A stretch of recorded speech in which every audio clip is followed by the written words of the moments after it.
My sister introduced me to 120 wedding guests as just a nurse. And what hurt most was not her voice. It was the way my father laughed. Before I tell you what happened next, tell me where you're watching from. I always like to imagine these stories landing in kitchens, living rooms, and quiet bedrooms all across America, because for a long time, I thought I was the only woman who knew what it felt like to be erased while still standing in plain sight. My name is Shelby Carter. I'm 34 years old. I live in Richmond, Virginia, and for the last 11 years I've worked as an emergency room nurse. I know how to keep people breathing when their lungs want to quit. I know how to stay calm when blood hits the floor. I know how to look at chaos and find the one thing that matters most. What I never learned was how to make my own family see me as a person. My half-sister, though in public she preferred the softer phrase stepsister when it sounded more polished, was getting married at the Harrington estate outside Charlottesville. It was one of those places that looked like it had never known embarrassment. White stone columns, trimmed hedges, long gravel drive, valets in black jackets, flower arrangements so large they looked like they had been designed for a governor's fundraiser instead of a wedding weekend. Everything about it was meant to say old money, good breeding, tasteful success. And then there was me. I had spent 45 minutes getting ready in the hotel room I paid for myself, trying to make a navy dress I'd bought on sale look more expensive than it was. Fit well enough. The fabric skimmed my waist, and the pearl studs in my ears had belonged to my mother, the only thing she ever left that felt entirely mine. I curled my hair twice because the first time it looked too stiff. I changed lipstick 3 times because the bold one felt like I was trying too hard. In the end I settled for a quiet rose shade, the kind of color meant to apologize for existing. That was the thing about being around my family. Even when no one said a word, I found myself editing down. Too loud became softer. Too smart became simpler. Too accomplished became easier to dismiss. By the time I walked downstairs to the rehearsal dinner, I had already made myself smaller in a dozen different ways. The terrace had been strung with warm lights that glowed against the early evening sky. Crystal glassware shone on linen-covered tables. Someone was carrying out trays of crab cakes and tiny tartlets topped with goat cheese and fig jam. A string quartet was playing something elegant and forgettable in the corner. Every woman looked polished. Every man looked like he had opinions about golf memberships and investment accounts. I saw my father near the bar in a dark gray suit that probably cost more than my monthly rent. Beside him stood Diane, my stepmother, in a pale green dress and a smile so thin it always looked pressed on. She had a talent for appearing gracious while quietly making it clear who counted and who did not. My father glanced at me once. Not up and down. Not warm. Not proud. Just one brief look, the kind people give a waiter they do not plan to remember. Then he turned back to the man beside him and kept talking. I wish I could say I was surprised. I wasn't. That had been my place in the family for years. I was invited, technically. Included, formally. A name on a seating chart. A body in the room. Nothing more. When Victoria and I were teenagers, she had pictures on the hallway wall in silver frames, school dances, beach vacations, Christmas mornings in matching pajamas. In half of them I had been there too. I knew because I remembered the days. But somehow by the time the photos were printed and framed I was gone. Cropped out. Standing behind the camera. Sent to fetch something. Probably blinking. Diane would say lightly if I noticed. Eventually I stopped asking. There are many ways to remove a person from a family without ever locking a door. You leave them out of stories. You introduce them vaguely. You make their absence sound natural. That was how they had handled me. At the hospital, people knew exactly who I was. They called for me by name when things got bad. Residents trusted my instincts. Patients squeezed my hand and looked at me like I was the last solid thing in the room. There was dignity in that life even on the hardest nights. At home, or what passed for home in relation to them, I was always a detail to smooth over. Shelby, yes, she's here. Shelby works a lot. Shelby's practical. Shelby doesn't really fit this crowd. No one said those exact words in one sentence, but families like mine didn't need to. They specialized in tone, in omission, in glances that told the whole story. I took a glass of sparkling water from a passing tray because I didn't trust myself with champagne on an empty stomach. My shift 2 days earlier had run 14 hours, and I was still carrying that deep, familiar tiredness in my bones. I hadn't come to the wedding weekend looking for drama. I had come because some stubborn part of me still believed there might be a line, somewhere, that my family would not cross in public. I should have known better. Victoria made her entrance the way she did everything else, carefully timed. She came down the terrace steps in cream silk, though the actual wedding wasn't until the next afternoon. Her hair was twisted into a low, glossy knot. Diamonds flashed at her ears. She moved through the room with a hand lightly resting on her fiancé's arm, smiling in short, controlled bursts like she'd practiced them in a mirror. To be fair, she was beautiful. She had always been beautiful in the kind of way that made people generous before they knew anything else about her. Her fiancé, Daniel, seemed pleasant enough from what I'd seen. Tall, quiet, good posture. The sort of man raised to stand when older women approached the table. But I didn't know him well. Victoria had been strategic about that. The less crossover between her polished new world and the parts of the family she couldn't fully curate, the better. I was speaking with one of Daniel's aunts about the weather in Richmond versus Charlottesville when Victoria spotted me. There was a flash in her eyes I knew too well. Not surprise. Not affection. Opportunity. She crossed the terrace with Daniel still beside her and slid one manicured hand around my wrist. Not hard enough to cause a scene, just firm enough to steer me. Come here, she said brightly. There are people you haven't met yet. That sentence sounds harmless if you've never lived inside a family performance. I had. I knew the danger in cheerful voices. She guided me toward a cluster of guests near the center table where several members of the Harrington family were standing. Older couples. A few friends from their country club, I guessed. The kind of people who smiled first at last names and second at faces. Everyone, Victoria said, lifting her glass slightly. This is my stepsister, Shelby. She paused. Just long enough. Just enough for me to hope. Then she smiled wider and added, she's just a nurse, so forgive her if all this feels a little overwhelming. A few people laughed. Not loudly. Not cruelly. Not in the way villains laugh in movies. This was worse. It was polite laughter. Social laughter. The kind that lets people pretend they didn't hear anything ugly because it arrived dressed as a joke. For one suspended second, the entire terrace seemed to go still around me. I could hear the string quartet. I could hear silverware touching plates. Somewhere behind me, ice dropped into a glass. And then I heard my father. He laughed too. Not because he thought the joke was especially funny. Not because he was surprised. He laughed because laughing was easier than standing beside me. Diane didn't say a word. She gave that little half-smile of hers, the one she used whenever something unpleasant was happening to someone else, and she wanted credit for not actively causing it. I looked at Victoria. Her face was serene, almost loving, as if she had simply helped the room understand where I belonged. Just a nurse. I had spent the previous winter kneeling on a trauma bay floor trying to stabilize a teenager after a rollover crash. I had held pressure on a wound while his mother sobbed into my shoulder. I had missed birthdays, holidays, Sunday dinners, and sleep. I had gone to work with fevers, migraines, grief, and blisters on my heels because people do not stop arriving at the ER just because your heart is tired. Just a nurse. It is amazing how much contempt can fit inside one word when it comes from family. I felt heat rise up my neck, but years of practice kept my face still.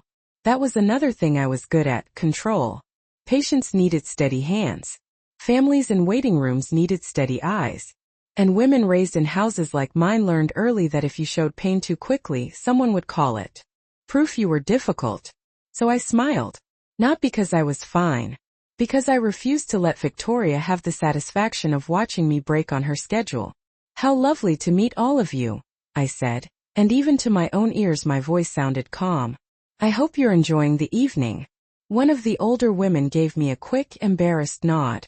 Another glanced into her wine glass. Daniel shifted slightly, as if he understood something had gone wrong but not enough to step in. Victoria had already turned the conversation elsewhere, asking someone about floral installations and tomorrow's seating logistics. That was her real skill. Not cruelty itself. Recovery. She could wound you and make everyone feel awkward for noticing. I stepped back out of the cluster as neatly as I could, keeping my shoulders square, my chin level. My pulse was so loud I could feel it in my ears. I moved toward the edge of the terrace where Ivy climbed the stone wall, and the noise of the party thinned just enough to breathe. I told myself not to cry. Not here. Not where valet boys and bridesmaids and strangers with champagne flutes could see. The sky was darkening into that deep Virginia blue that lasts only a few minutes before night fully settles in. Lanterns flickered along the garden path. Somewhere off to the right, I could hear staff setting up for the next part of the evening. That was when I saw it. Not the answer. Not yet. Just a detail. Inside the open French doors leading into the main hall, beyond the polished black and white tile and the arrangements of white roses, there was a side table covered with framed photographs. Family pictures, I assumed. Engagement portraits. Old society snapshots. The usual display meant to suggest history and belonging. But one frame caught my eye because it didn't match the others. It wasn't silver. It wasn't formal. It looked older, more personal. And beneath it, propped carefully against the frame, was a small card with a handwritten line I could read even from where I stood. To the angel on I-95. I stared at it. For a moment, the sounds of the party dropped away. I didn't know why those words hit me so hard. I only knew that somewhere inside that glittering estate, between the chandeliers and the white roses and my sister's careful lies, there was a story no one had told me. And before the weekend was over, it was going to change everything. I did not go back to the center of the terrace. I stayed near the French doors with my hand wrapped around a glass of sparkling water that had gone warm. Behind me, laughter rose and fell in careful waves. Silverware clinked. Someone called for another round of champagne. The quartet kept playing as if nothing had happened. That was the strangest part of humiliation in places like that. Nothing stops. No one rushes over. No music cuts out. No dramatic silence falls from the ceiling. The evening simply keeps moving, and you are expected to move with it. I looked again at the small card beneath the frame inside the hallway. To the angel on I-95. The words tugged at something in me. Not memory exactly. More like the edge of one. A sound behind a closed door. A name you almost remember. I took a slow breath and stepped inside before I could talk myself out of it. The main hall was cooler than the terrace, the air touched with polished wood, garden roses, and whatever expensive candle the Harrington family favored. On the long side table were framed engagement portraits, black and white wedding photographs from older generations, and glossy pictures from charity galas and horse races. It was a family history arranged for display. Every frame seemed to say the same thing. We belong here. We always have. Then there was the smaller photograph. It showed a man in a hospital bed, pale but smiling, one arm bandaged, his face turned toward the camera. Beside the frame sat the handwritten card. Next to that was a newspaper clipping in a simple black mat. I stepped closer. The article was old enough that the paper had begun to yellow slightly around the edges. The headline mentioned a multi-car crash on Interstate 95 during a winter storm. The story was about a local businessman who had survived after being pulled from his vehicle by an unidentified medical worker who stopped before paramedics arrived. Unidentified. I felt something shift in my chest. 3 winters ago, during one of the worst ice storms Virginia had seen in years, I had been driving home after an overnight shift in Richmond. I remembered brake lights glowing red through sleet. I remembered traffic stalled near an overpass. I remembered seeing the wreck before the first responders fully reached it. I had not thought about that night in months, maybe years. In the emergency room, you learn to keep moving. You do what needs to be done, and then you go on to the next thing. If you carried every face home with you, you wouldn't survive the job. Still, pieces of that night came back with unsettling clarity. The sharp sting of cold in my throat. The crunch of ice beneath my shoes. A dark SUV twisted against the guardrail. A man trapped inside, semi-conscious, blood at his temple, trying to fight panic and pain at the same time. I had climbed halfway into the driver's side because the door would not open fully. I remembered talking to him steadily while another driver held a flashlight. Stay with me. Keep your eyes open. Tell me your name. Look at me. The card in front of me blurred for a second. I reached down and touched the corner of the newspaper clipping. Not enough to move it, just enough to prove to myself it was real. You found Richard's favorite story. I turned. An older woman stood a few feet away in a sapphire silk blouse and a string of pearls. She had the kind of posture that comes from a lifetime of being listened to. Her silver hair was swept neatly back. and her face held that calm self-possession some women wear better than jewelry. "I'm sorry," I said. "I was just looking." She smiled, but it was not the brittle social smile I had been seeing all evening. This one reached her eyes. "That's what it's there for." I glanced back at the photograph. Was he the one in the accident? "My husband," she said. 3 years ago. Ice storm. Horrible pileup on I-95. She moved beside me and looked at the frame as though she had done it many times. "The doctors said those first few minutes mattered. They said whoever reached him before the ambulance likely kept him alive." I swallowed. There are moments when the body recognizes truth before the mind is ready to name it. My pulse slowed, then quickened. The woman turned toward me. "I'm Eleanor Harrington." Of course she was. There was no mistaking the family resemblance now. The eyes. The set of the mouth. The quiet authority. "Shelby Carter," I said. Her expression changed almost too subtly to notice, but I noticed. The name meant something. Or almost meant something. "Shelby," she repeated. "Victoria's stepsister." Not just a nurse, I thought. Not this time. But all I said was, "Yes." Eleanor studied me for one extra beat, and I had the odd feeling she was measuring more than my face. My voice, maybe. My composure. The fact that I was standing here alone instead of laughing on the terrace. "You work in medicine?" she asked. I should not have been surprised. Families like hers listen more carefully than they let on. "I'm an ER nurse," I said. Something flickered in her eyes.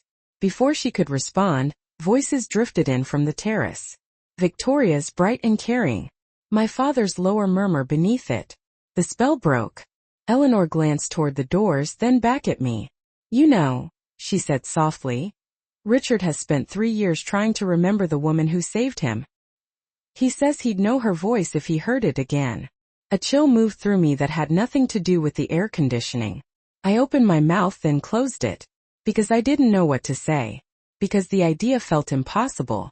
Because out on that terrace, my own family had just reduced me to a punchline. While in here, a woman with a Harrington name was looking at me as if I might be carrying a missing piece of their lives. Then Victoria appeared in the doorway. There was a brightness to her smile that never meant anything good. "There you are," she said, eyes darting from me to Eleanor and back again. "Shelby, honestly, I leave you alone for 5 minutes and you disappear into the family wing." Family wing. The words landed with perfect irony. Eleanor's face stayed composed, but the temperature in the room changed. I felt it. Victoria felt it too. "I was just admiring the photographs," I said. Victoria stepped closer, her fingers lightly touching my elbow, all sweetness for show. "Well, come back outside. People are starting to sit for dinner, and I do need everyone where they belong." Where they belong. She said it gently. She always did. But Eleanor heard it. I knew she heard it because her gaze shifted, cool and precise, to Victoria's hand on my arm. And for the first time that night, my sister looked just slightly unsure of herself. I let her guide me back toward the terrace. But this time, I was not walking out as the woman they had laughed at. I was walking out with a sentence lodged quietly in my mind. He'd know her voice if he heard it again. By the time we stepped back onto the terrace, dinner service had begun. The sky had gone fully dark over the estate, and the string lights overhead cast everything in that soft golden glow meant to make people look kinder than they were. Guests were finding their seats. Servers in white jackets moved between tables with trays balanced at shoulder height. Crystal stemware caught the light. A low hum of conversation rolled through the evening like nothing had cracked beneath the surface. But something had changed. Not in the room. In me. Victoria still had her hand at my elbow, as she led me toward the seating chart display near the terrace steps. To anyone watching, she probably looked like a gracious bride making sure her awkward stepsister didn't get lost. That was always her gift. She knew how to dress control up as concern. "There you are," my father said as if I had wandered off carelessly and inconvenienced someone. "People are sitting." He didn't ask where I had been. He didn't ask if I was all right. He didn't mention what had happened 10 minutes earlier in front of half the guest list. He simply said it in that clipped tone I had known since I was 14. The tone that meant, "Smooth this over. Do not make me uncomfortable." Diane stood beside him, one hand resting lightly against her champagne flute. Shelby, sweetie, you can't disappear during a formal event, she said. It makes things difficult. Difficult? I almost smiled. Victoria had mocked me in front of strangers. My father had laughed. And somehow I had still become the inconvenience. I was inside, I said. My voice came out steady. Not soft. Not sharp. Just even. Victoria leaned toward the seating chart and traced a manicured nail down the list, as though she were too busy to notice the tension. You're at table 12, she said. Near the back, but honestly it's a lovely spot. You'll probably be more comfortable there. Near the back. Of course I was. Not. At the family table. Not with the bridal party. Not anywhere near the front where photographs would be taken and names would be announced. I looked at the chart anyway, because sometimes seeing the insult printed neatly in black ink hurt in a cleaner way than hearing it spoken aloud. Table 1 held the Harringtons. Table 2 was extended family. Table 3 close friends. Table 4 business associates and their wives. And there, toward the bottom, almost as an afterthought, Shelby Carter, table 12, no Ms. no guest. No +1 obviously. Just placed. Stored. Managed. Table 12 is fine, I said. Victoria gave a little sigh of relief, like she had narrowly avoided a scene. Wonderful. But before she could turn away I asked, where's Daniel sitting? The question made her blink. With his parents and mine, of course. And Richard Harrington? I asked. This time even my father looked at me. It was only a second, but I saw it. That tiny flicker people get when the conversation stops following the shape they expected. Victoria's smile tightened. At the family table, Shelby. Of course, I said. Then I let the silence sit there just a little too long. Not enough to be rude. Just enough to remind her that for once, I was not scrambling to make her comfortable. A server passed with small plates of butter lettuce salad topped with shaved pears and candied pecans. Somewhere behind us, someone laughed too loudly. Chairs scraped against stone.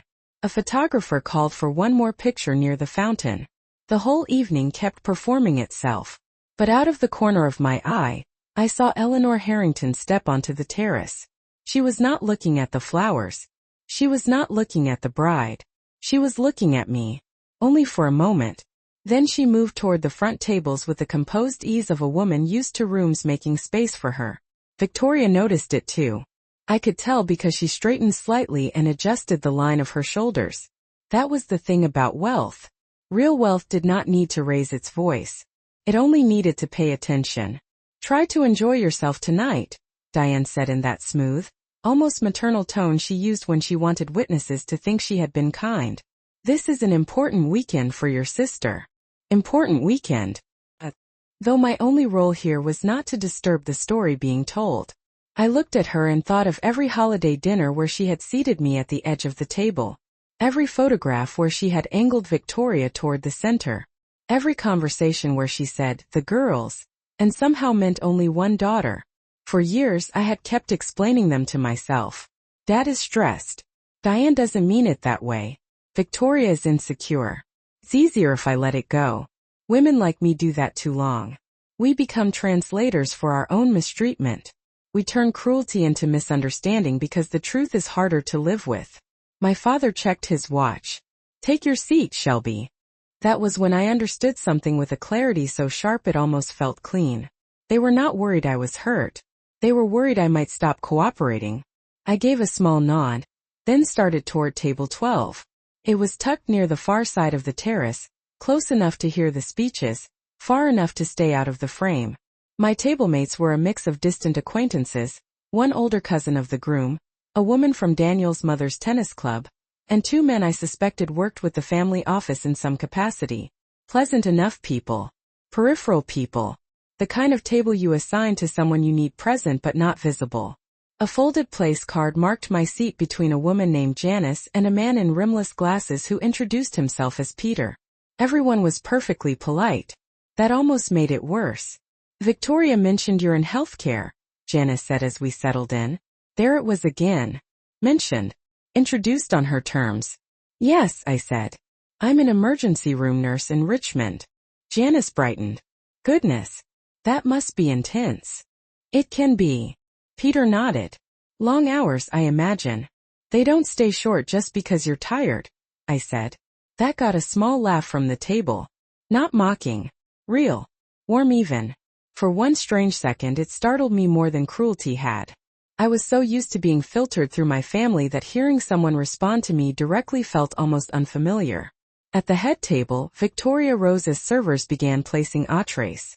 Candlelight flickered against the beading at her neckline.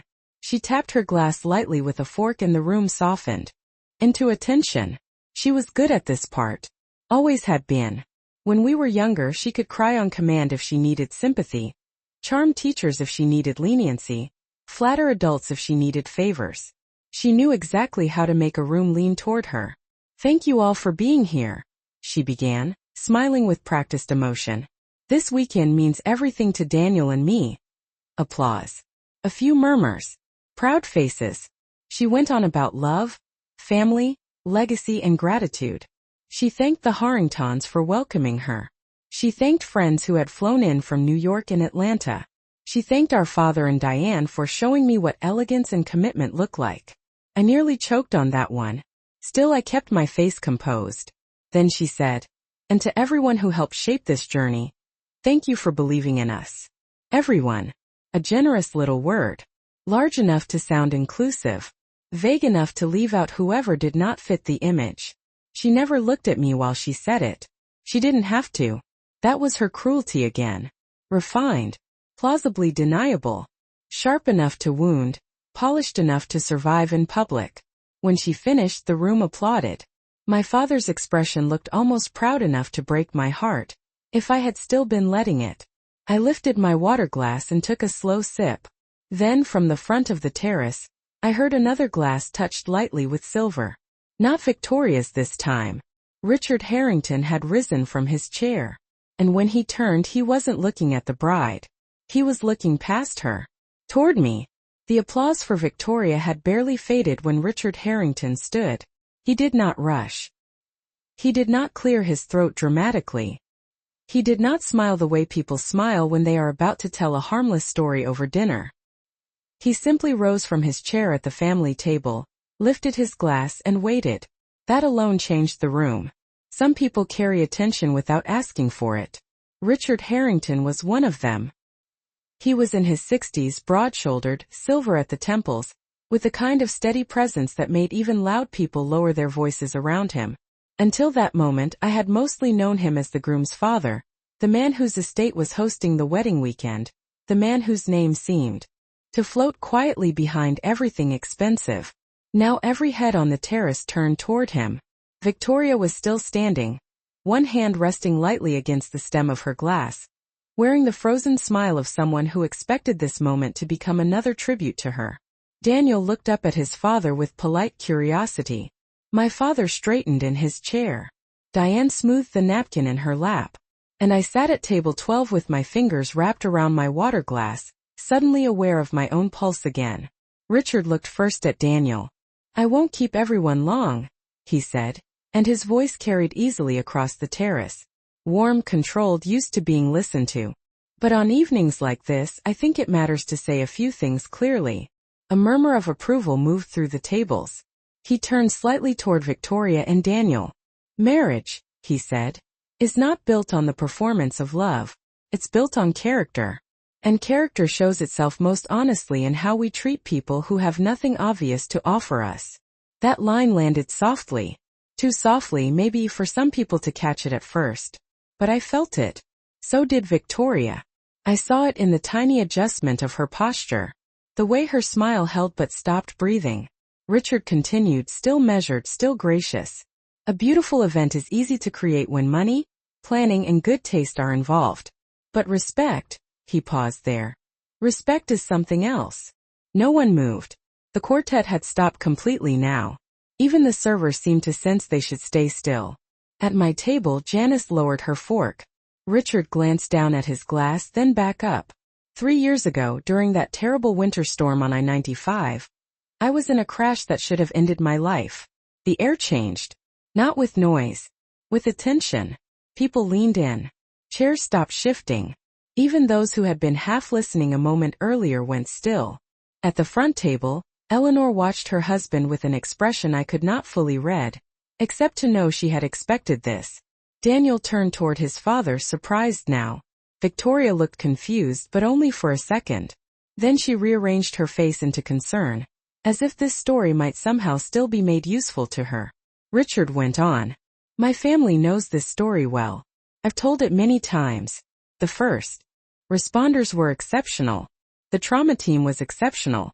But before any of them fully reached me, someone stopped on that highway and climbed into the wreck to keep me alive. A quiet murmur passed through the guests. I felt my throat tighten. He was not looking at me yet. That almost made it harder. She spoke to me, he said. Calmly. Firmly. Wouldn't let me drift. Wouldn't let me panic. She stayed with me in freezing weather while glass was still breaking and traffic was stalled around us. He smiled faintly, but there was emotion under it now. I've remembered her voice ever since. My hand tightened around the glass. Across the terrace, my father's brow furrowed slightly, as if he were trying to understand why this story was being told now. Diane's expression had gone still in a way I had seen before. Her version of alarm. Victoria laughed lightly. Just a small sound. Quick. Dismissive. The kind of laugh meant to interrupt tension before it became dangerous. Richard did not even glance at her. Instead, he set his glass down. Then he looked directly toward table 12. Toward me. It was not dramatic. That was the worst part for Victoria and the best part for me. He did not point. He did not announce. He simply let his gaze settle with such unmistakable certainty that everyone near me turned too. Janice looked from him to me. Peter stopped moving entirely. The older cousin beside us blinked twice, as if the scene had shifted without warning. And suddenly I was no longer hidden by distance, lighting, or seating arrangements. Richard spoke into the silence. Shelby, he said. My name. Just that. But after a lifetime of hearing it omitted, blurred, softened, or attached to apology, the sound of it landing cleanly in a room full of people felt almost unreal. Victoria's face changed first. Confusion. Then irritation. Then a flicker of fear. Richard's voice stayed calm. Would you come up here for a moment? Every instinct in me wanted to disappear. Not because I was ashamed. Because old habits die hard. When you have spent years learning how not to take up space, being seen can feel almost as frightening as being humiliated. But I stood. I pushed back my chair carefully, aware of every eye tracking me as I crossed the terrace. My heels made a small steady sound. Against the stone. No one spoke. The lights overhead seemed too warm, the air too thin. As I walked, I passed my father's table. He looked up at me with open uncertainty now, like a man realizing the script in his hands was not the one being performed. Diane's lips were pressed so tightly together they had nearly disappeared. Victoria was still standing beside Daniel, but the confidence had gone out of her shoulders. She looked beautiful, composed, bridal, and for the first time all evening completely unsure. I stopped a few feet from Richard. Up close, I could see the emotion in his face more clearly. Gratitude, yes, but also recognition. The kind that reaches backward through time and pulls two moments together. He studied me for a second, then asked quietly, not into the room but into the truth between us, were you on a 95 the night of the storm 3 winters ago? I could have denied it. I could have made it smaller. I could have protected everyone's comfort the way I always had. Instead I answered plainly, yes. The word barely left my mouth before Eleanor closed her eyes for the briefest second, as if something long unfinished had just settled into place. Richard let out a breath that sounded almost like relief. I knew it, he said softly. Then he turned back to the room. And when he spoke again, his voice carried farther than before. This woman, he said, is the reason I lived long enough to see my son get married. No one laughed this time. No one moved. At the head table, Daniel stared at me in shock. Then at his father. Then at Victoria. Victoria herself had gone pale beneath the careful makeup. And my father, who had laughed when I was called just a nurse, could not seem to find a single expression that fit his face. Richard stepped closer, his tone still dignified, still controlled, which somehow made every word strike harder.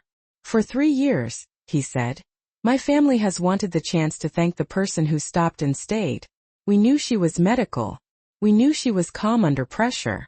We knew she disappeared before anyone got her full name. His eyes rested on me again. We did not know she had already been invited into this weekend and treated as though she barely mattered. The terrace went dead silent. That was the moment. Not the accident. Not the card. Not even the recognition.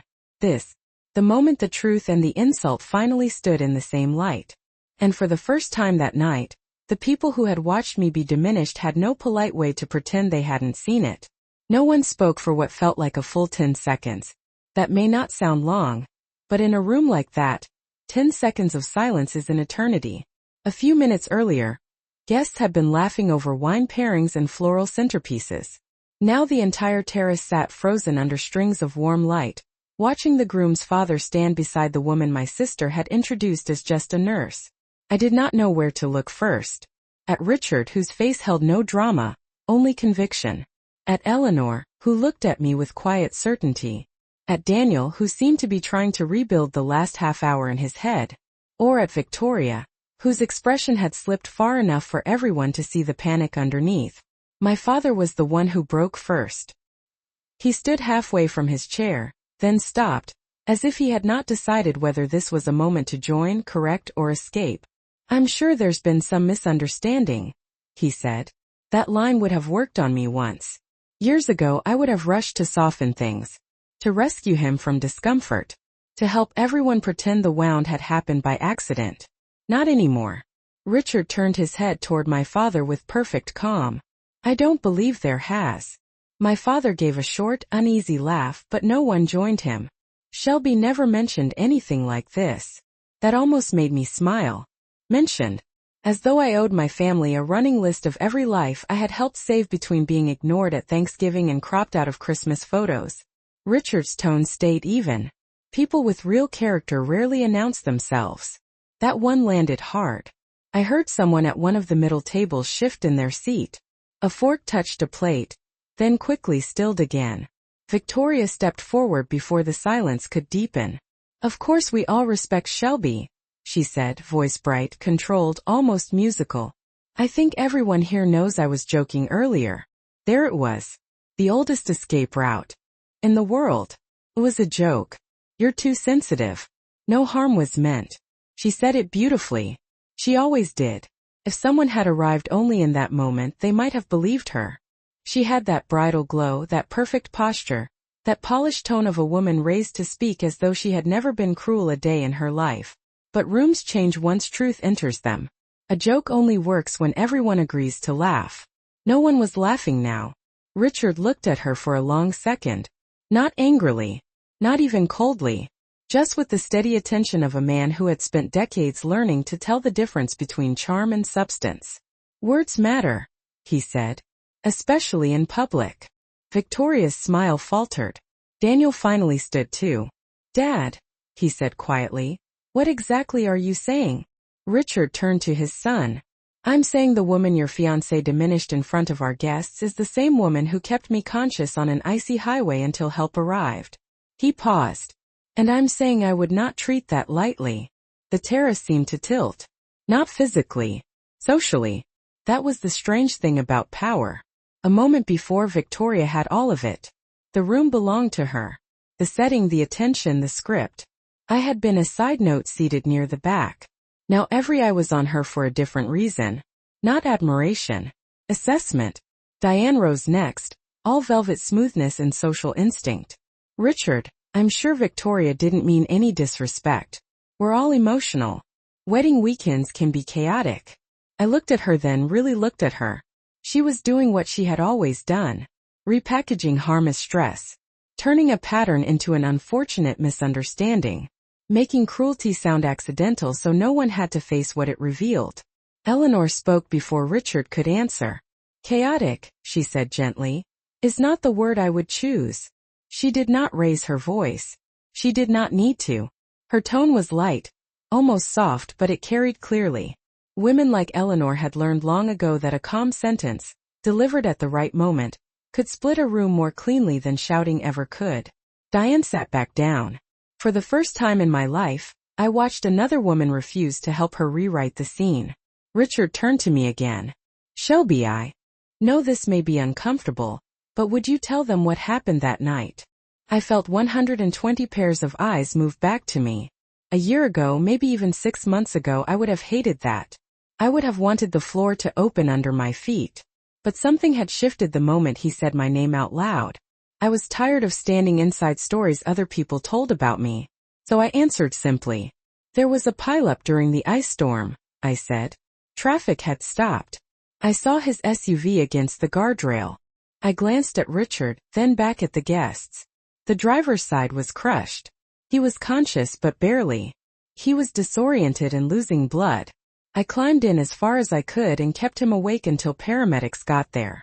No embellishment. No speech. Just the truth. Richard nodded once. You told me to stay angry because angry men don't pass out. A faint sound moved through the crowd. Not laughter. Surprise. Recognition of something too specific to invent. I remembered then. The sleet on his coat. The smell of gasoline and cold metal. The way he kept trying to drift. And how I kept pulling him back with irritation because irritation was easier for frightened people to follow than comfort. I did, I said. For the first time that evening, Richard smiled fully. You did. Daniel looked at me with a different face now. Not the polite distance he'd worn earlier. Something more honest. More unsettled. He glanced toward Victoria, and what passed over his expression was not confusion anymore. It was doubt. That was the crack she could not control. Not embarrassment. Not gossip. Doubt. Victoria saw it too. Daniel, she said quickly, this is being made into something it isn't. But even she sounded less certain now. He didn't answer right away. Instead, he asked me, why didn't you ever say anything? It was a fair question. It deserved a real answer. Because I forgot, I thought. Because in my world, people needing help was normal. Because at the hospital, you move on. Because in my family, no one ever asked what I had done, only whether I could stay out of the way. What I said was, it wasn't the kind of thing I did for credit. That sentence changed the room again. Not loudly. Quietly. I saw it in the faces at the nearby tables. The reassessment. The discomfort. The small private math people do when they realize they have joined the wrong kind of laughter. Janice at table 12 lowered her eyes. Peter cleared his throat. One of the older women near the front gave me a look that held both apology and shame. My father remained standing, but the confidence had gone out of him completely. He looked from me to Richard, then to the guests, as if searching for a version of events he could still manage. There wasn't one left. Richard picked up his glass again. Then let me say what should have been said much earlier. He turned fully toward me. Shelby, on behalf of my family, thank you. No one had ever thanked me like that in front of my own family. Not for what I did. Not for who I was. Not without qualification. Something in my chest tightened so suddenly I had to take a slow breath to keep my composure. Eleanor rose too. Then Daniel. And one by one, like a current moving through the terrace, people began to stand. Not everyone. But enough. Enough that the message became impossible to miss. Victoria stayed seated. So did Diane. My father lowered himself back into his chair, as if his knees had given way. And in the middle of the most expensive dinner my sister had ever planned, with candles burning low and crystal glasses catching the light, the room finally gave me something my own family never had. Respect. But the night was not over. Because when I looked toward the head table, Daniel was no longer looking at me. He was looking at Victoria as though he had just met her for the first time. No one sat back down right away. That was what I remember most. Not Victoria's face. Not my father staring at the tablecloth as if it might open and swallow him. Not even the candlelight shaking in the crystal glasses. It was the fact that for one suspended moment, the whole terrace remained standing, as if the room itself had decided something and had not yet figured out how to retreat from it. Richard Harrington still held his glass in one hand, but he was no longer speaking. He didn't need to. The silence was doing his work for him. Now, I stood beside him with every eye in the place on me, and for the first time in my life, being looked at did not feel like punishment. It felt dangerous in a different way, because once people saw you clearly, they could no longer pretend they hadn't. Daniel was the first to move. He stepped away from the head table and came toward us slowly, Not with the confident smile he had worn all evening, but with the expression of a man whose understanding of the night had cracked open. Up close he looked younger than I'd realized. Less polished. Less certain. "Shelby," he said, and there was no performance in his voice now. "Is that true?" I nodded. "Yes." He glanced at his father, then back at me. "You were the one in the crash with him?" "I stopped when traffic backed up," I said. "That's all. That's all." It was strange how often the most important things in my life had fit inside words that small. Daniel looked at me for another second. Then exhaled hard through his nose like he was trying to absorb something too large to hold in one breath. "And Victoria knew this?" The question landed sharply because everyone already understood the answer. No, of course not. Because Victoria had never asked enough about me to know anything real. Still, before I could answer, Victoria spoke. "How would I know that?" she said, and there it was again, her bright, polished, almost offended tone, as though she were the injured party now. "Shelby and I aren't exactly close." A few people shifted uncomfortably. That sentence was meant to save her. Instead, it exposed her. She had reduced me in front of 120 guests, and now in trying to defend herself, she had admitted something even uglier. She had never cared enough to know who I was. Daniel turned toward her slowly. Not angrily. Not yet. But with the sort of stillness that matters more. "You introduced her as just a nurse," he said. Victoria gave a quick, brittle laugh. "Oh please. It was a joke. No one helped her this time. No one smiled. No one rushed to smooth it over. No one offered the usual little social bridge people use when they want to rescue a cruel person from the consequences of her own voice." My father finally stood. "All the way. Let's not ruin the evening over one badly phrased comment." I looked at him then. Really looked at him. A man who had watched me be diminished for years, and had always preferred convenience to courage. A man who could hear a room full of strangers learn my worth in a single sentence and still reach first for damage control. Not for me. For the evening. For the image. Richard turned toward him with a calm expression that somehow made my father look smaller. "The evening was not ruined by the comment," he said. "It was revealed by it." That settled over the terrace like a final hand of cards. Revealed by it. Yes, that was exactly right. Cruelty in public has a way of pretending it is accidental.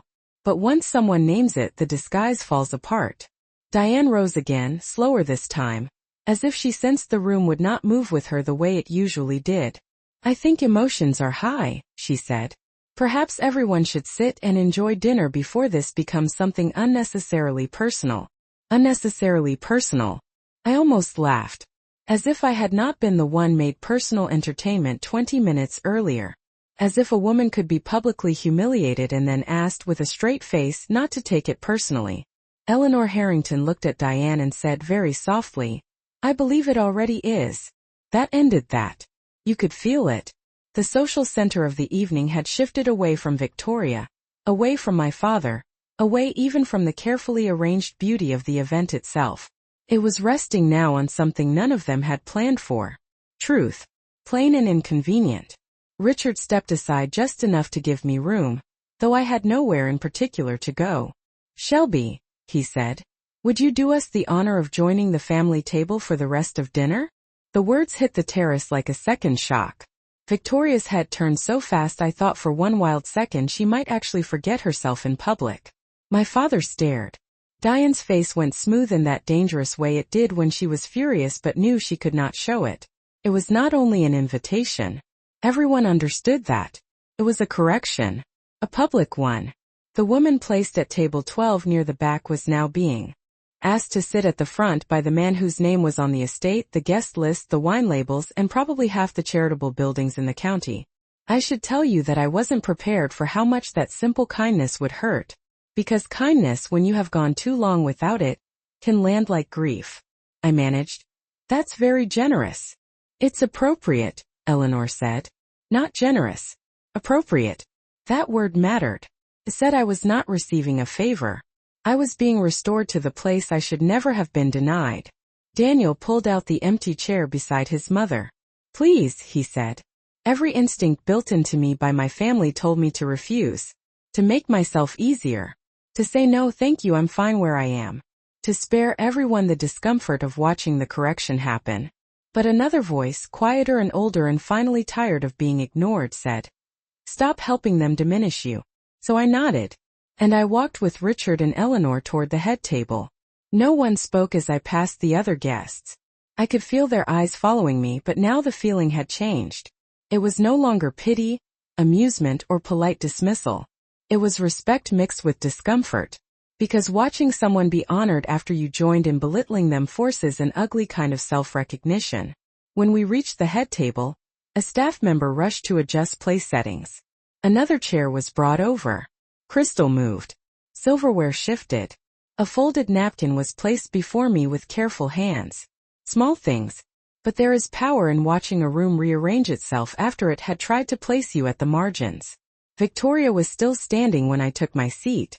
She looked at Daniel as if waiting for him to rescue her, to laugh this off, to put the evening back inside the shape she had designed.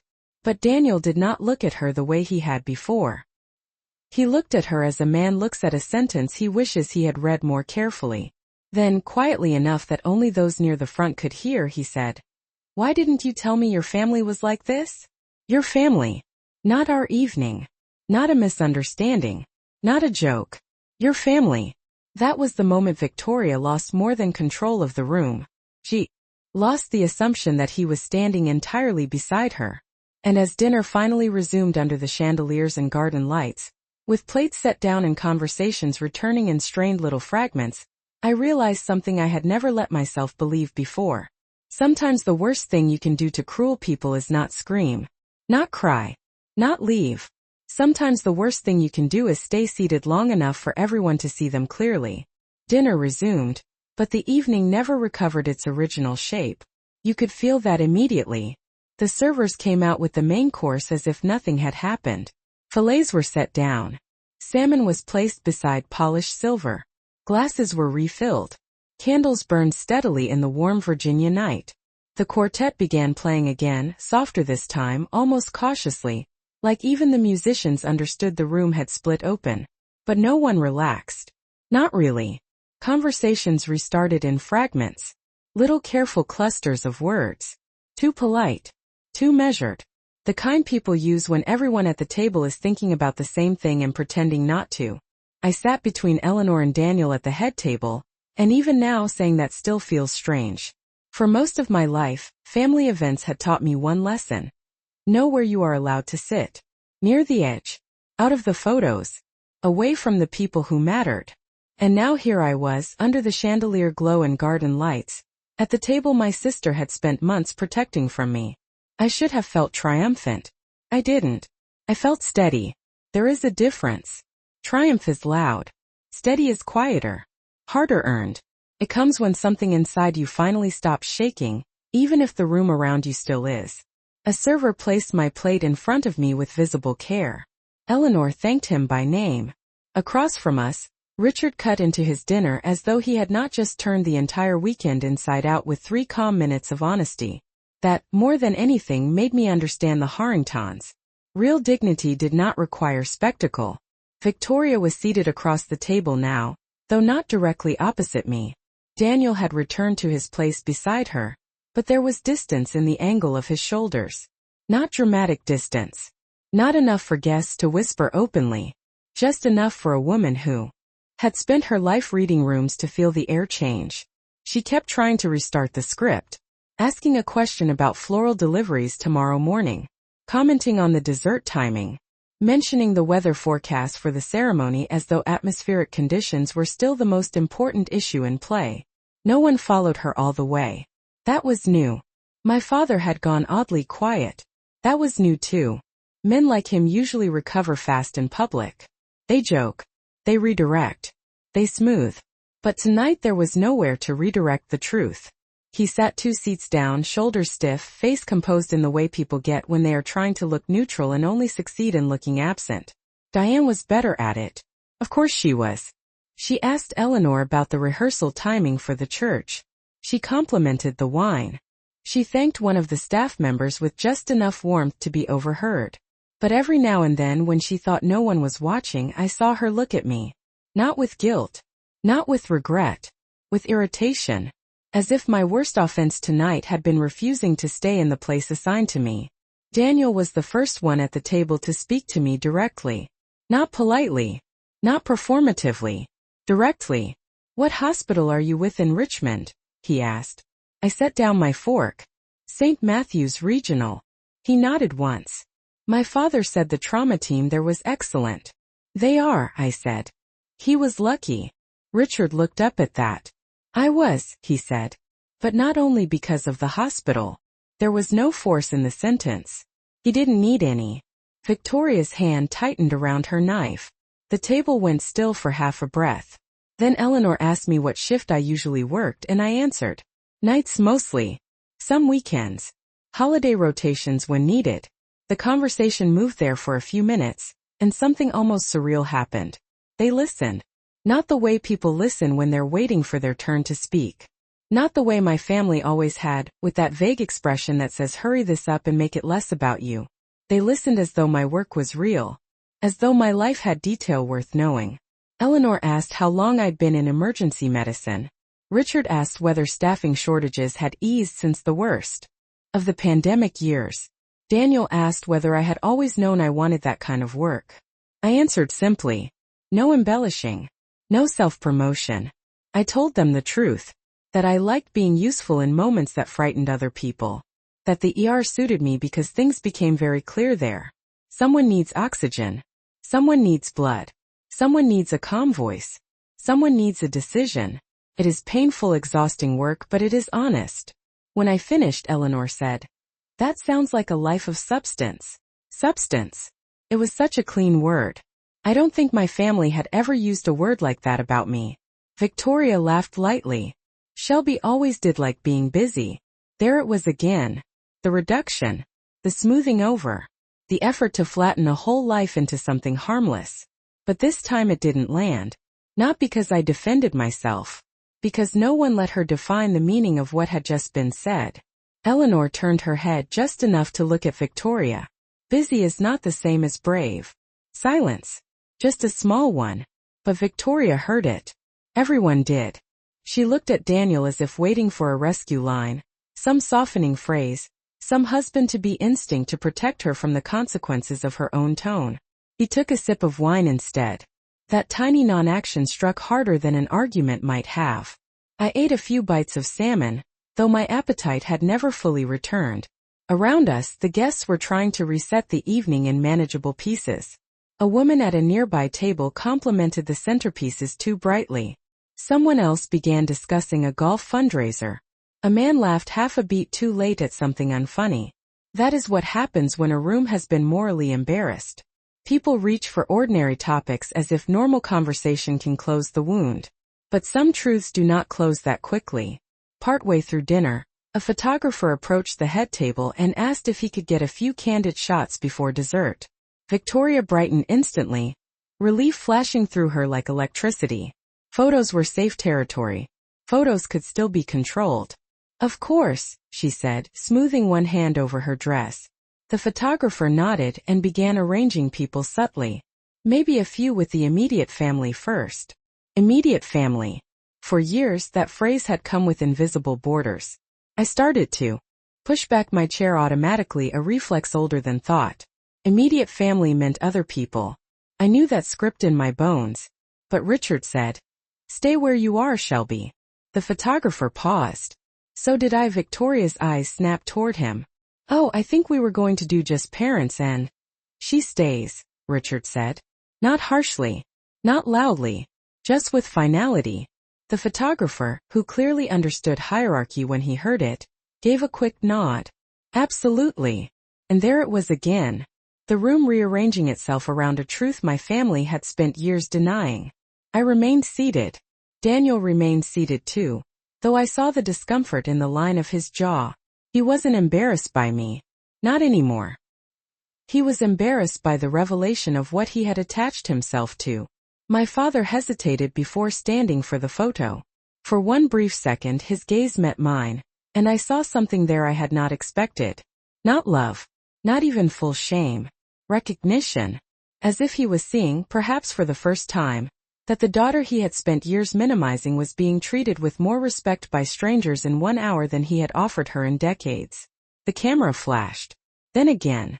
And in that bright interruption of light, I thought of all those old family photos where I had been cut away, placed at the margin or omitted entirely. This time no one asked me to step aside. This time no one pretended not to notice if I disappeared.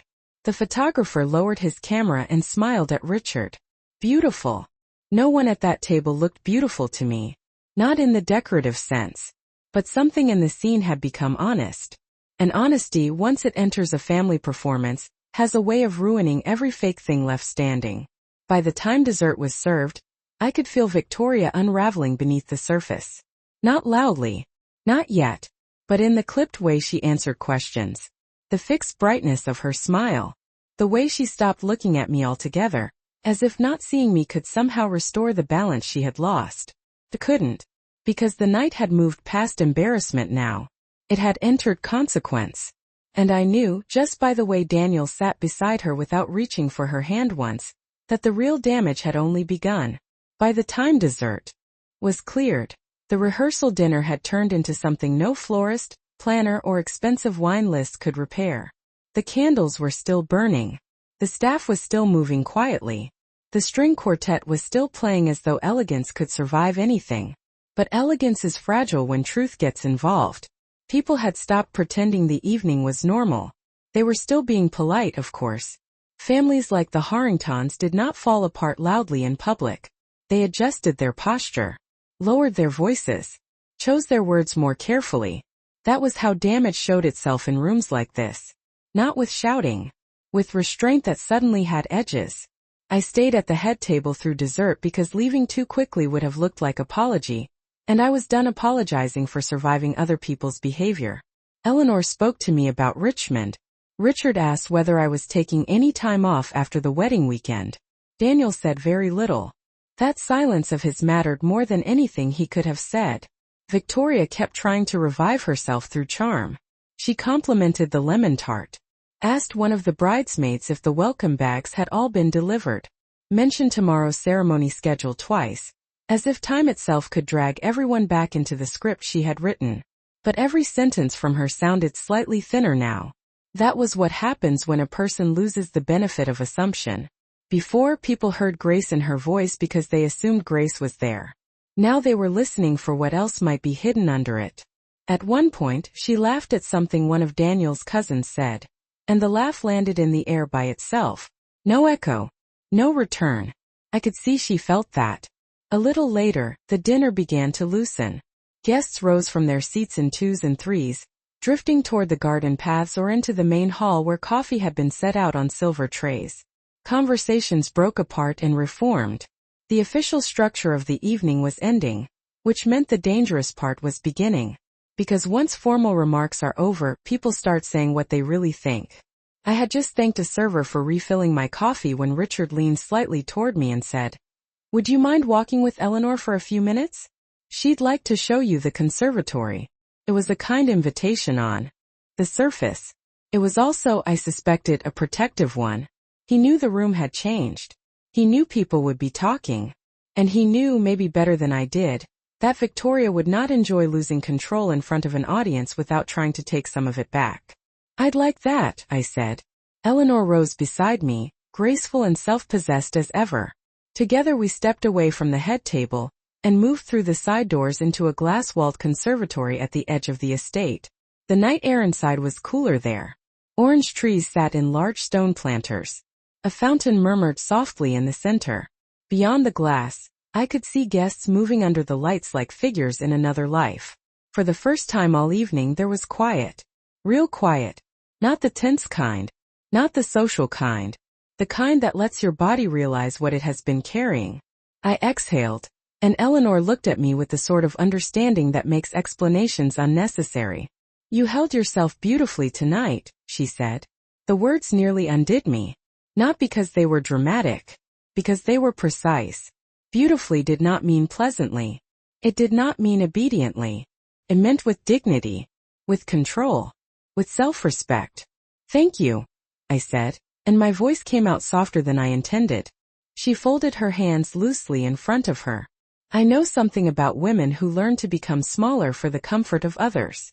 I looked at her then. Really looked. There was history in her face. Not pain exactly, but knowledge. The kind earned, not inherited. I'm sorry you saw all of that, I said. I'm not, she replied. I'm sorry it happened. That distinction mattered too. Not sorry for the awkwardness. Not sorry for the scene. Sorry for the harm. I had spent so many years around people who only regretted inconvenience that true moral clarity felt almost foreign. Eleanor walked slowly toward the fountain, and I followed. Richard has spoken of that night for years, she said. Not often in public, but in our family, yes. He remembered very little clearly except the cold, the impact, and a woman's voice refusing to let him drift away. I gave a small, almost embarrassed smile. I was probably bossy. Her mouth curved. He found it reassuring. That made me laugh quietly for the first time. That evening.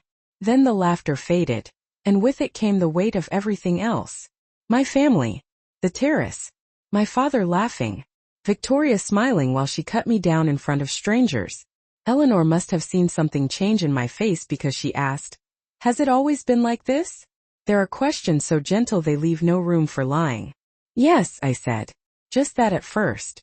Then, because she had earned the truth by how carefully she held it, I gave her more. I told her about the photographs I somehow disappeared from, the holidays where I was included only on paper, the introductions that made me sound temporary, the years of being tolerated, not loved. I told her how families can train one child to shine and another to shrink. How cruelty sounds polite when it's repeated over enough linen tablecloths and church pews. How being ignored can wound more deeply than being shouted at, because it teaches you to doubt your own outline. I did not say everything. I didn't need to. Women like Eleanor knew how to hear the shape of a life even when only half of it was spoken aloud. When I finished, she was quiet for a long moment. Then she said, "That was not your failing. It was theirs." No one in my family had ever spoken to me that way.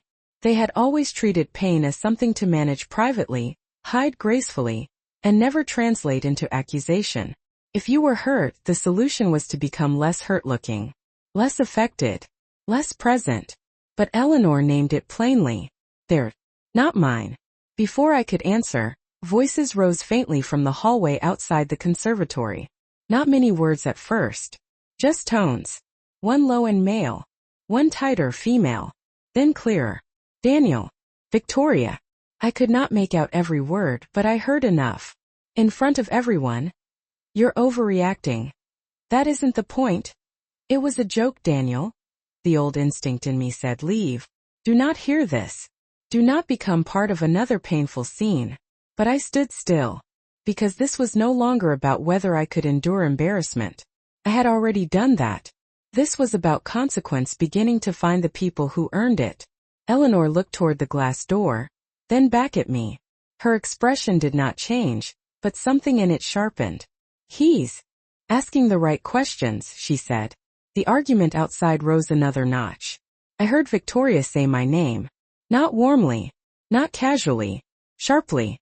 As if even now, with the entire night turned against her, she still believed I was the problem to solve. Then Daniel said something I could not fully hear. But I caught the last line. Because decent people don't talk about family that way. The words hung in the air. And in that moment, standing inside a conservatory full of citrus trees and moonlit glass, I realized the night had crossed another line. This was no longer just about me being recognized. It was about Victoria being seen. And those are two very different things. A second later, the door at the far end of the corridor opened harder than it needed to. Footsteps came toward us. Fast. Deliberate. And before I even saw her face, I knew my sister had decided she was done being embarrassed quietly. I did not have to wait long. The conservatory door opened with more force than the room required, and Victoria stepped inside like a woman determined to reclaim control before anyone else could see how much she had lost.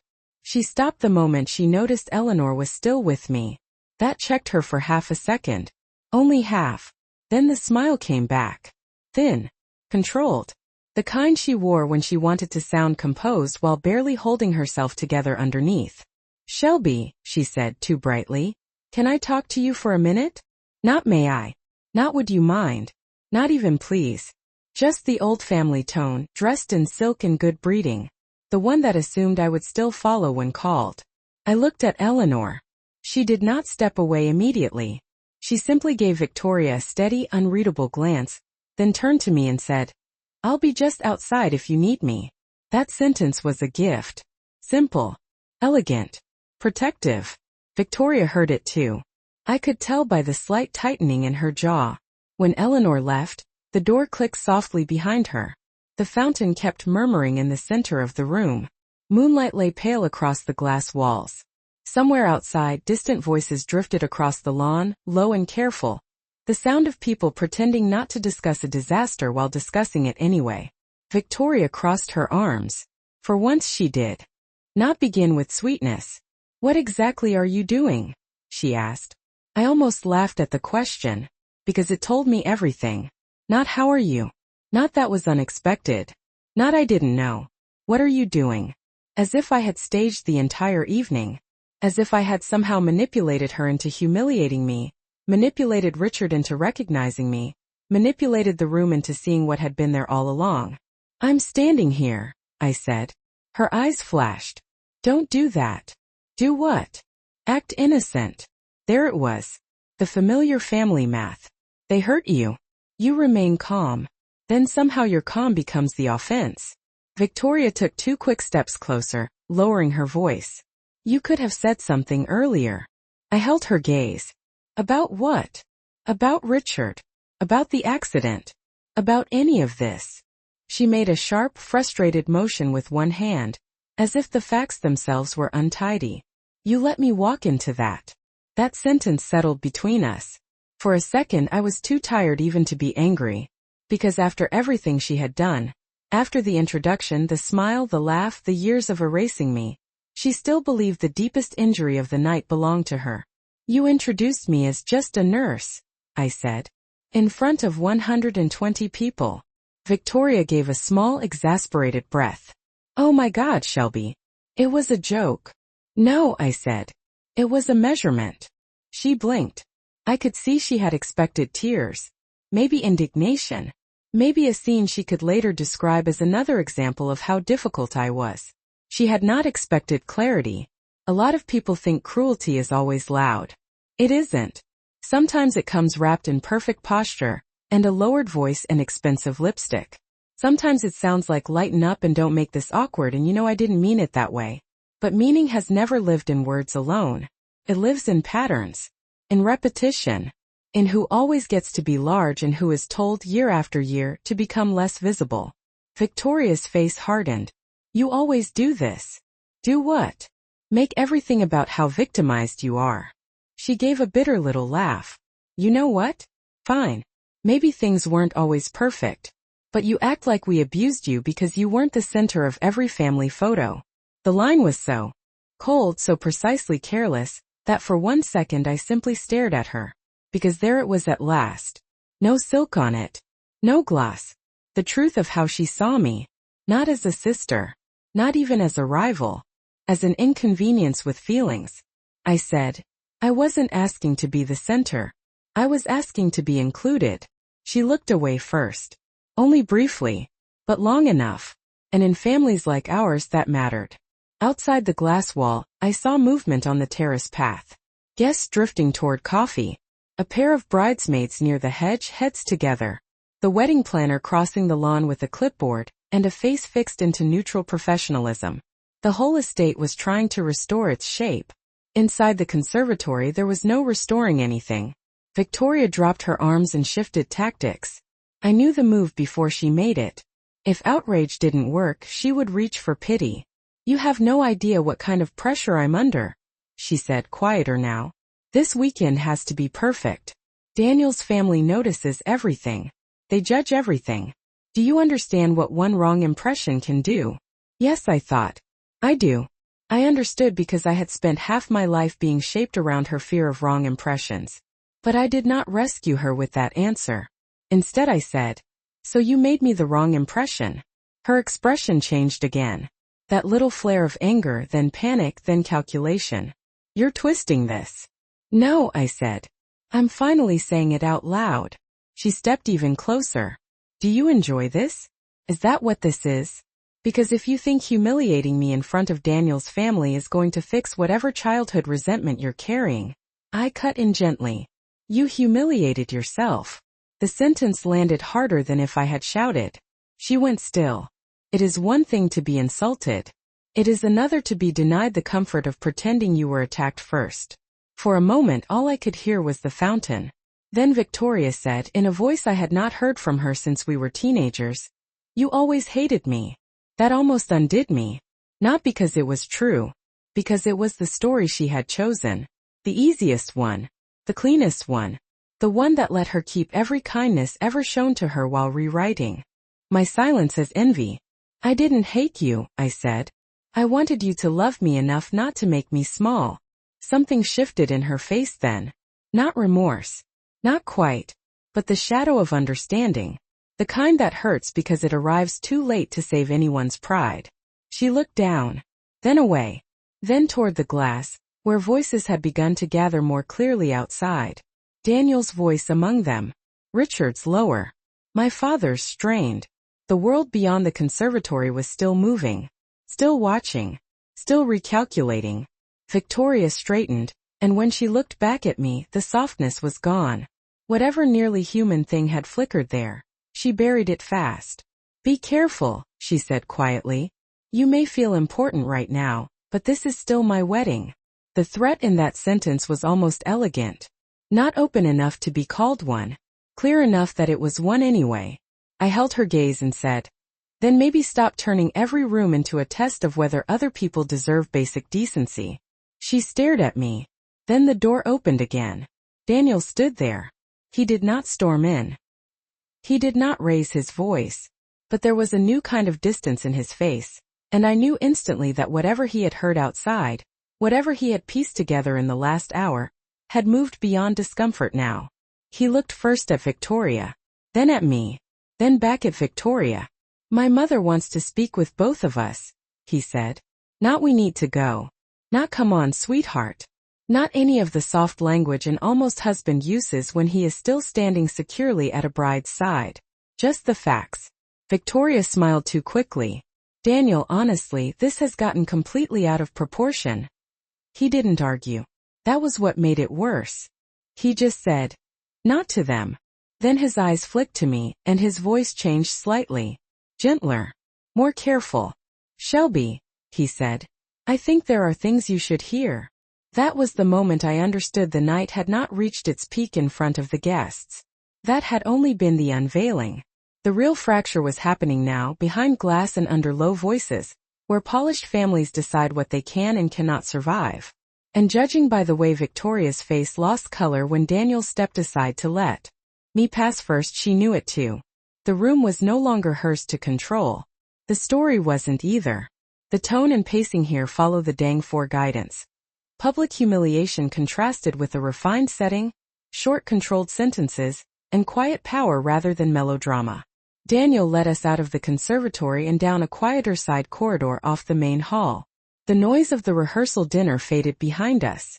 Not completely. I could still hear the soft clink of coffee cups, the low drift of conversation, the careful murmur of a party trying to pretend its center had not shifted. But here, away from the terrace and the candlelight and the performance of elegance, everything felt sharper. More honest.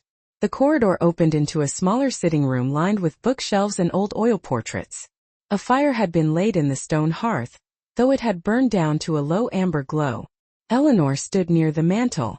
Richard was by the window, one hand in his pocket, the other resting against the frame.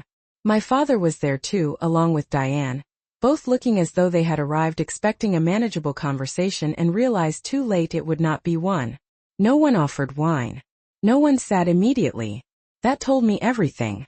This was not social. This was reckoning. Victoria entered behind me and shut the door a little too firmly. Then she pasted that brittle bridal smile back onto her face, the one that no longer worked on anyone in the room. I really think this has all gotten very dramatic, she said. We're talking about one awkward comment at a rehearsal dinner. Richard turned from the window and looked at her. There are men who raise their voices to create authority. Richard did not need to. No, he said. We are talking about a pattern that was briefly exposed by one comment. Silence. Victoria let out a quick breath through her nose. With respect, you don't know our family dynamics. That word again. Dynamics. The favorite shield of people who want cruelty treated like personality instead of character. Eleanor spoke before anyone else could. What I know, she said, is what I saw. And what I saw was a woman publicly diminished by people who should have protected her. My father shifted. I think everyone is reading too much into a joke. It was almost fascinating the way he kept returning to that. Joke. Misunderstanding. Awkward moment. He was reaching for any word that would shrink the truth back down to a size he could survive. But the truth had outgrown him. Daniel turned to him, not rudely, but without warmth.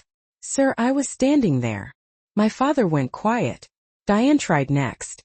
No one is saying the introduction was perfect, but surely we can all agree this is not the time to turn a family wedding into a tribunal. I looked at her and thought, of course she would call accountability bad timing, because that had always been their strategy. Delay. Redirect. Wait until the pain seemed impolite to mention. Tomorrow is not the day. Guests are here. Let's not spoil the holiday. You know how sensitive things are right now. There was never a convenient time for the truth in my family. That was how lies stayed in power so long. Richard moved toward the center of the room. I disagree, he said calmly. I think this is exactly the time. Because tomorrow my son stands in front of God, his family, and his community and makes promises about the kind of life he intends to build. I would prefer clarity before vows. That landed harder than anything else had so far. Not because he raised the stakes. Because he named them. Marriage. Character. Promises. Victoria's face changed. Not fully. She was too practiced for that. But I saw it. The moment fear moved past embarrassment and became something more serious. Daniel, she said quickly, turning to him. You cannot possibly be entertaining this. This is absurd. He looked at her for a long second. Then he said, Is it? Only 2 letters. But the room changed again. Victoria stared at him. You think I'm some terrible person because I made one bad joke? No, Daniel said. I think that if it were one bad joke, you'd have apologized by now. That hit with surgical precision. I saw Diane's eyes flick toward Victoria, then away. My father looked down at the rug. Even he knew that line had found the heart of it. Because that was the thing no one could explain away. Not the joke. The refusal to regret it. Victoria crossed her arms. I'm not apologizing for being misunderstood. I felt something inside me settle then. Not break. Settle. Like the last loose piece of a picture clicking into place. For years I had wondered whether I was too sensitive. Too distant. Too hard to know. Whether maybe somehow the coldness I felt from them was partly my fault. Maybe if I were softer. Brighter. Less guarded. Less accomplished in ways that embarrassed them. More decorative. More grateful. But a woman who can stand in a room like this and still protect her pride before her decency does not need misunderstanding to become cruel. She already is. Eleanor turned to me. Shelby, she said gently.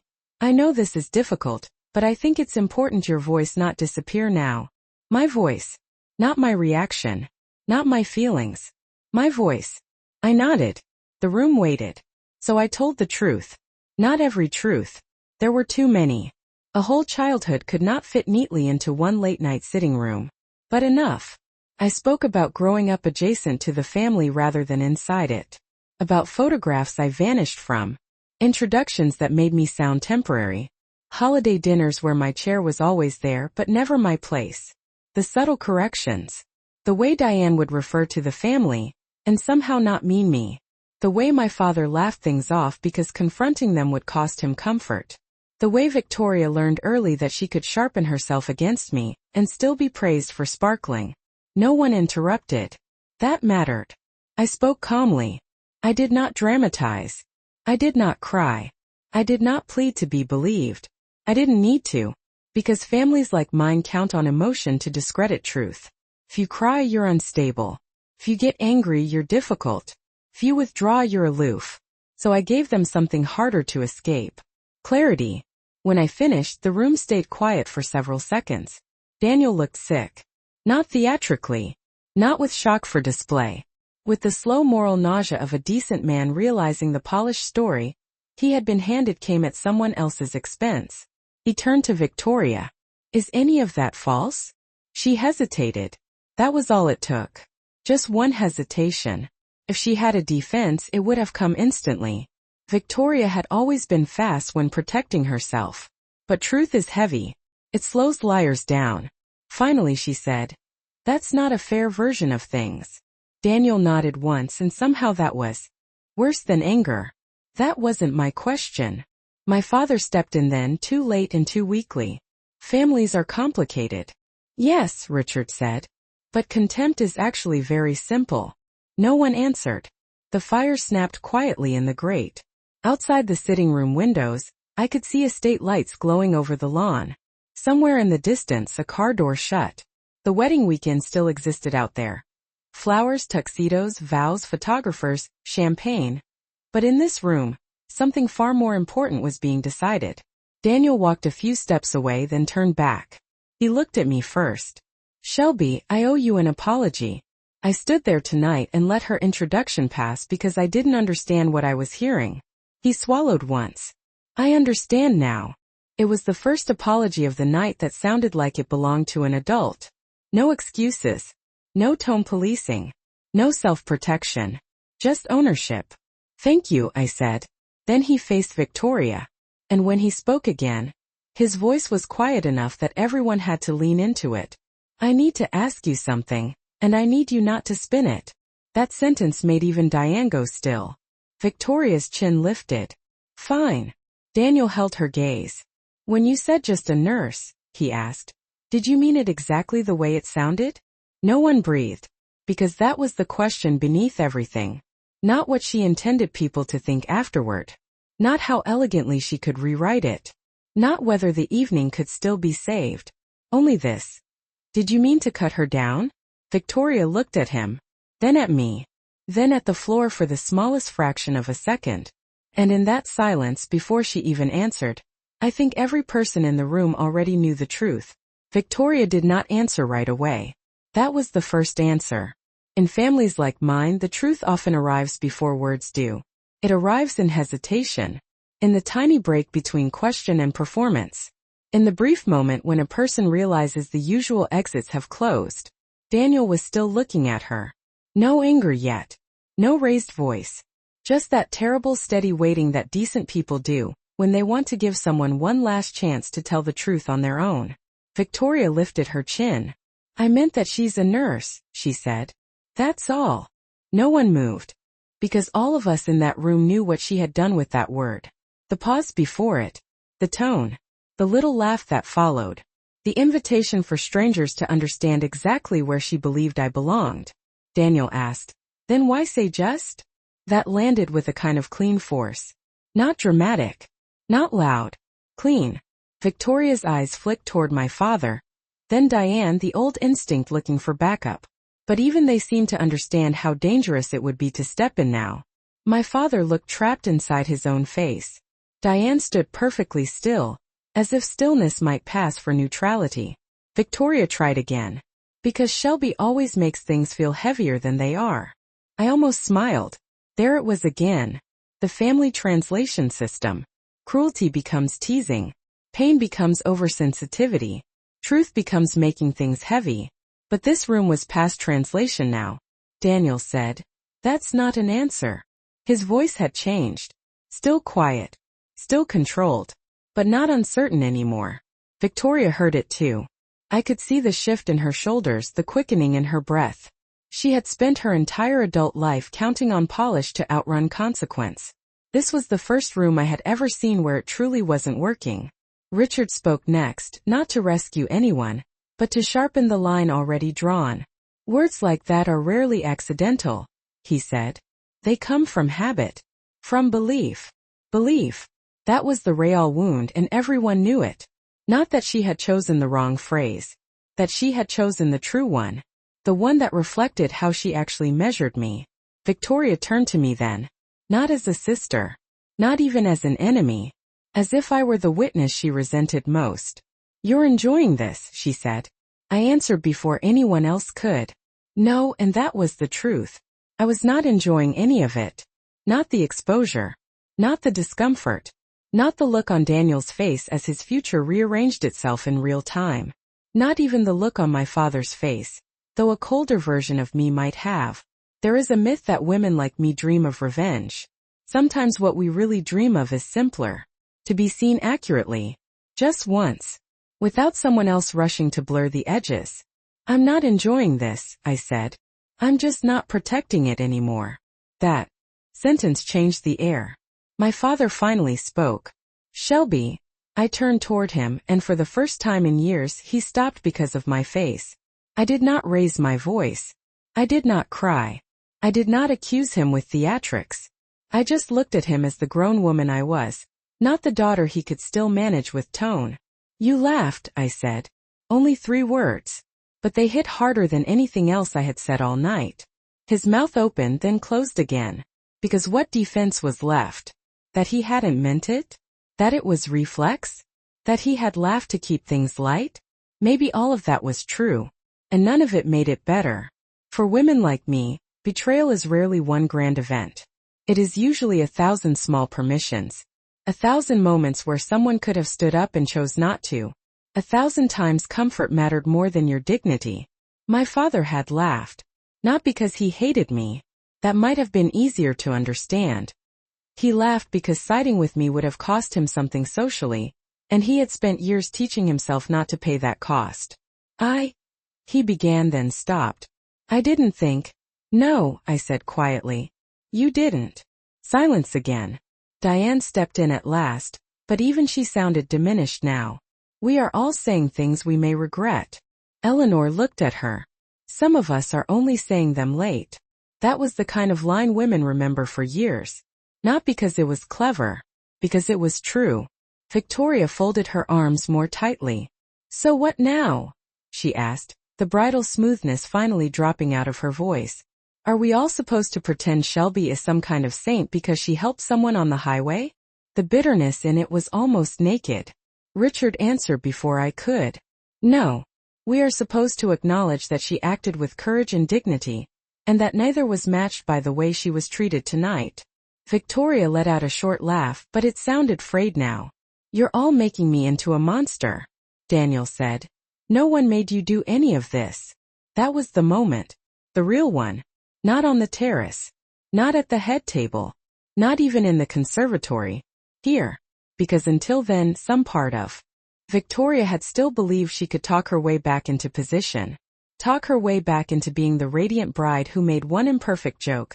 The misunderstood daughter under pressure. The charming woman everyone should reassure. Daniel's sentence ended that. No one made you do any of this. Her face changed. For the first time all evening the performance dropped completely. What remained underneath was not wounded innocence. It was anger. Thin, sharp, frightened anger. You want the truth? She said. No one answered. She looked straight at me. Yes, she said. I said just a nurse because that is how this always goes with Shelby. She walks into a room acting humble, and everyone suddenly thinks she's better than the rest of us because she's so selfless and grounded and real. The room stayed perfectly still. She kept going because once people like that begin telling the truth, it often comes out uglier and faster than even they expected. She always gets this look from people, Victoria said. Like she's the only one with substance. Like the rest of us are shallow because we care how things look. Well, some of us actually understand that appearances matter. Some of us have to build lives, not just collect gratitude from strangers. There it was. At last. Not misunderstanding. Not a joke. Not stress. Contempt mixed with envy. The ugliest kind because it resents goodness in another person while pretending to despise it. Daniel stared at her. I do not think he had ever seen her fully before that second. Most people don't see clearly until someone stops curating the view. She saved my father's life, he said. Victoria snapped back. And apparently now we all have to kneel. The words hung there, impossible to soften. My father shut his eyes briefly. Diane looked away. Richard's expression did not change much, but something in him went colder. Eleanor did not move at all. And I felt strangely calm. Because when a person finally says the thing beneath all the polished cruelty, it can hurt, yes. But it can also free you. You stop guessing. You stop translating. You stop wondering whether you imagine the shape of the wound. Now I knew. Victoria had never simply found me inconvenient. She had found me threatening. Not because I chased attention. Because I could receive respect without performing for it. Daniel stepped back from her a fraction. It was barely visible, but everyone in the room saw it. Then he said very quietly, "I can't marry this version of you tomorrow." No one breathed. Victoria's head turned sharply. "Excuse me." His face had gone pale, but his voice held. "I don't know if this is a version or the version, but I know I cannot stand at that altar tomorrow pretending I didn't hear what I just heard." Her laugh came out brittle and disbelieving. "You are not canceling a wedding over one conversation." "No," he said. "I'm reconsidering a wedding because of what this conversation revealed." And once again that word came back. Revealed. Not ruined. Not caused. Revealed. Victoria looked around the room as if waiting for someone, my father, Diane, anyone, to tell her this was impossible, that Daniel was emotional, that things would calm down by morning. But no one did. Because sometimes even the people who failed you most can recognize the moment they no longer control the truth. And standing there in that quiet sitting room, with the fire burned low and the whole wedding weekend trembling just outside the walls, I realized something almost unbelievable. For the first time in my life, I was not the one being asked to swallow pain to keep the family story intact. This time the story was breaking around the people who had written it. No one spoke after Daniel said it. The fire in the grate gave one soft crack.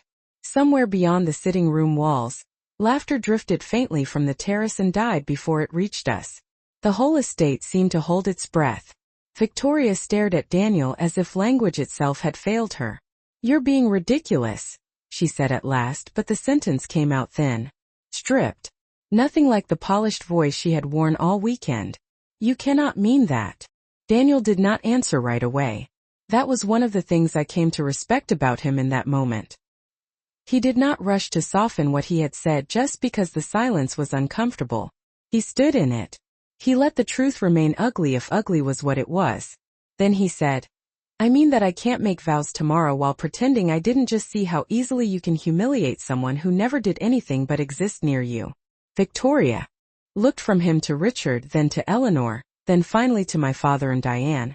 She was still searching for rescue. For someone to say he was tired, emotional, overreacting. For someone to reframe the whole thing into a regrettable misunderstanding that could be fixed with flowers and better lighting in the morning. But rescue did not come. My father looked older than he had an hour earlier. Not gentler. Just older. Like something in him had collapsed under the weight of seeing too clearly and too late. Diane stood rigid beside him, her face composed in that brittle way people get when they know they have lost moral authority but haven't accepted it yet. Richard spoke first. "Daniel doesn't need to decide the rest of his life tonight. But he is right not to step into it blindly." Victoria laughed once sharply. "So that's it? Shelby gets one shining moment and suddenly I'm unfit to marry into this family." I almost answered, but Eleanor did before I could. "This is not about Shelby having a moment," she said. "It is about your character being visible in one." That settled over the room with quiet force. Victoria's mouth tightened. She looked at me then, and in her face I saw something I had never fully named before. Not just dislike. Not just rivalry. Fear maybe. The fear of someone who had spent years building herself out of appearances, and had just discovered appearances could not hold against truth. Then she said the cruelest thing she had left. "You always wanted this," she told me. "You always wanted to stand there and watch everyone choose you over me." For a moment all I could do was look at her. Because even then, after everything, she still believed the story was about competition. About winning. About being chosen. That was the tragedy of women like Victoria. They stand in beautiful rooms, wearing beautiful dresses, surrounded by everything they were taught to want, and still think love must be protected like territory. "I never wanted that," I said. My voice was calm. Tired maybe, but calm. I wanted a sister who didn't need me to be small in order to feel tall. No one moved. Victoria's expression shifted just slightly, not enough to become remorse, but enough to show that the sentence had found its mark. She looked away first. Daniel exhaled slowly and rubbed one hand across his mouth. I think the wedding needs to be postponed. There it was. Not cancellation. Not yet. But enough. Enough to tell the truth. Enough to stop the machinery. Enough to say vows could not outrun revelation. Victoria went pale. Postponed, she repeated. Because of her? Daniel's face hardened in a way I had not seen before. Because of you, he said. And that was the end of it. Not the relationship, maybe. Not all consequences. Not the years of damage beneath my own family. But the end of the argument about what had happened. At some point after that, the room began to break apart. Richard suggested everyone get some rest and leave the rest for daylight.